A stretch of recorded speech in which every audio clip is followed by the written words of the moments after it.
আসসালামু আলাইকুম ওয়া রাহমাতুল্লাহ। আজ আমরা জানব রমজানে এমন 5টি ভুল যেগুলো করলে রোজা নষ্ট হয়ে যায়।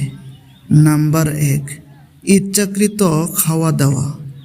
কেউ যদি জেনে শুনে খাবার বা পানি পান করে রোজা ভেঙে যায়, কিন্তু বলে খেলে রোজা ভাঙবে না।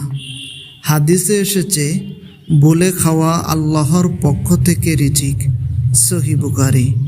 নাম্বার 2, ইচ্ছাকৃত বমি করা। নিজে থেকে বমি করালে রোজা নষ্ট হয়, কিন্তু অনিচ্ছায় হলে রোজা ঠিক থাকে। নাম্বার 3, স্বামী স্ত্রীর সহবাস।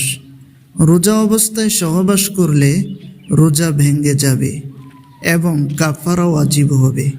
এটা খুবই গুরুতর বিষয়। নাম্বার 4, ইচ্ছাকৃতভাবে রক্ত বের করা, যেমন হিজামা। এ বিষয়ে আলেমদের মতভেদ রয়েছে, তবে সতর্ক থাকা উত্তম।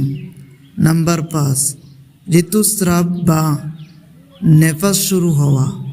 মহিলাদের হায়েজ বা নেফাস শুরু হলে রোজা ভেঙে যাবে, পরে কাজা করতে হবে। সহিহ মুসলিম। প্রিয় ভাই ও বোনেরা, রোজা শুধু না খেয়ে থাকা নয়, গুনাহ থেকেও বাঁচা।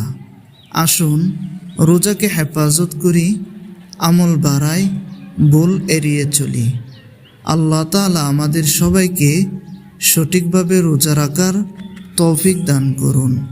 আমিন।